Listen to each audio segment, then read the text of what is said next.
Would you ever imagine delivering food by airdrop? It sounds futuristic, right? But when it comes to recent events in Gaza, airdropping aid has sparked controversy. In this video, we'll dive deep into the debate surrounding Gaza aid airdrops. So buckle up and join us as we unpack this complex issue. The United States conducted a second joint airdrop of 36,000 meals into northern Gaza in collaboration with Jordan. This action followed a statement from the World Health Organization, highlighting the severe situation of children dying from starvation in the region.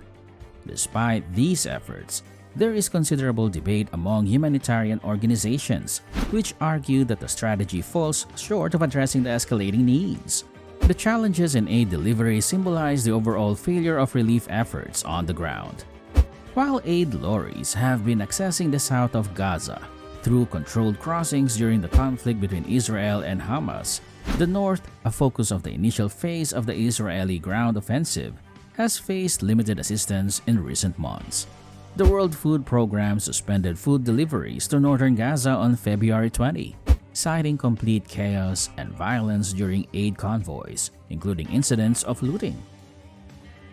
Tragically, an aid convoy operated by private contractors, escorted by Israeli forces, led to the death of over 100 Palestinians as crowds rushed to reach its west of Gaza City. The circumstances surrounding the deaths are contentious, with Palestinian health officials claiming fatalities from Israeli forces opening fire, while Israel's military contends that most deaths resulted from being trampled or run over by aid lorries. In an attempt to deliver food supplies to northern Gaza on Tuesday, the World Food Programme reported being turned back by the Israeli Defense Forces, or IDF, although the IDF has not commented on this development. The situation in Gaza has been marked by ongoing conflict, with Israel's military launching air and ground campaigns in response to attacks by Hamas in October 2022, resulting in a significant loss of lives, according to the territory's Hamas-run health ministry. Israel initiated a military offensive in Gaza following attacks by Hamas on October 7. The conflict resulted in approximately 1,200 casualties and 253 people taken hostage. Since then, more than 30,000 individuals have lost their lives in Gaza, as reported by the territory's Hamas-run health ministry. Over the recent weeks, more than 28 deliveries to Gaza have occurred, coordinated with the Israeli military. The US, Jordan, France, the United Arab Emirates, and Egypt have participated in these airdrops. A Gaza resident, Ismail Mokbel, shared with BBC Arabic's Gaza Lifeline Radio that the aid packages dropped on Friday included legumes and essential women's health items.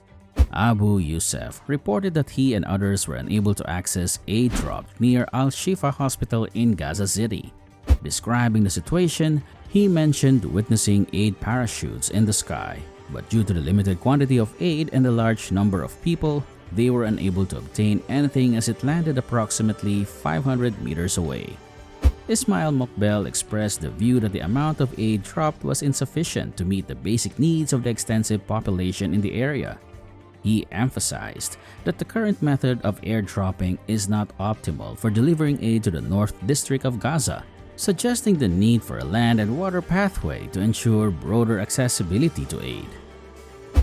Originally utilized during World War II to provide support to isolated troops, airdrops have transformed into a valuable method for delivering humanitarian aid, with the UN incorporating them in 1973.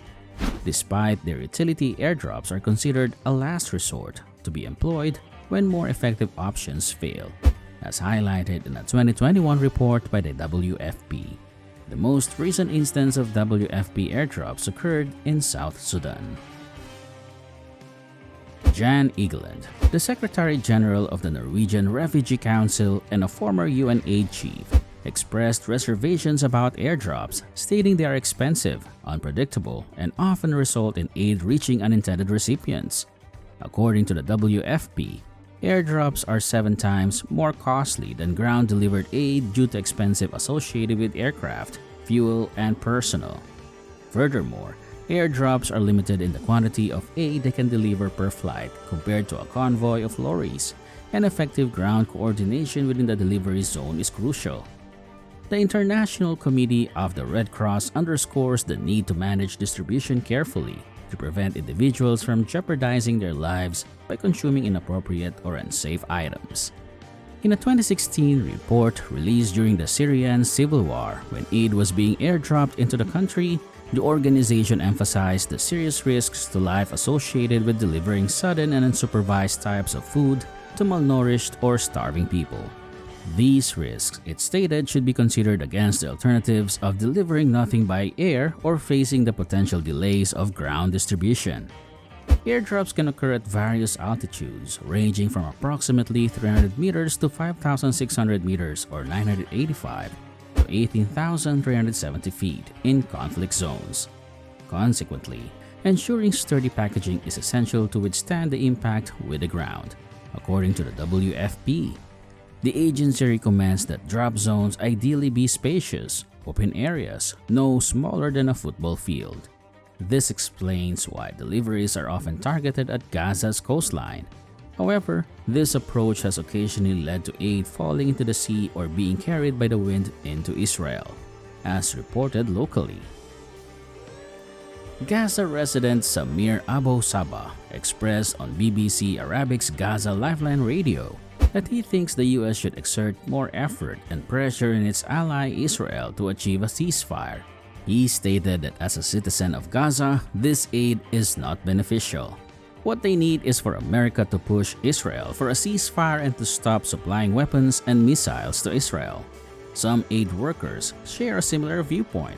Scott Paul of Oxfam America, in the recent message on X, formerly Twitter, argued, instead of indiscriminate airdrops in Gaza, the US should halt the flow of weapons to Israel used in indiscriminate attacks, advocate for an immediate ceasefire and hostage release, and insist that Israel fulfills its duty to provide humanitarian aid, access, and basic services. Melanie Ward from Medical Aid for Palestinians emphasized the need for the US, UK, and others to ensure that Israel immediately opens all crossings into Gaza for aid and aid workers to assist those in need. However, amidst the deepening crisis, some argue that delivering food is paramount by any means necessary. Chef Jose Andres, founder of World Central Kitchen, which has been sending food to Gaza, commented, "We need to bring food into Gaza any way we can.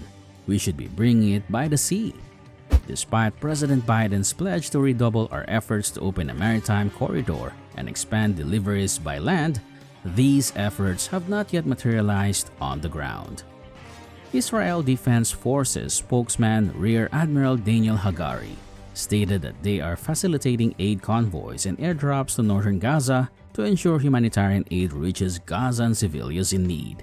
He added that they will continue expanding humanitarian efforts to the civilian population in Gaza while fulfilling their goals of freeing their hostages from Hamas and freeing Gaza from Hamas. In conclusion, the Gaza aid airdrop has ignited debates and discussions surrounding the effectiveness and appropriateness of delivering food from the air. While some argue that it is crucial and immediate means of providing sustenance in a crisis, others raise concerns about the logistical challenges, costs, and potential risks associated with this method. The controversy underscores the complex dynamics involved in delivering humanitarian aid during times of conflict, prompting reflections on alternative strategies and the need for coordinated efforts to address the pressing needs of the affected population. Share your thoughts in the comments below. And if you like this video, click the next one shown on the screen. I'm sure you'll love it. Thanks for watching.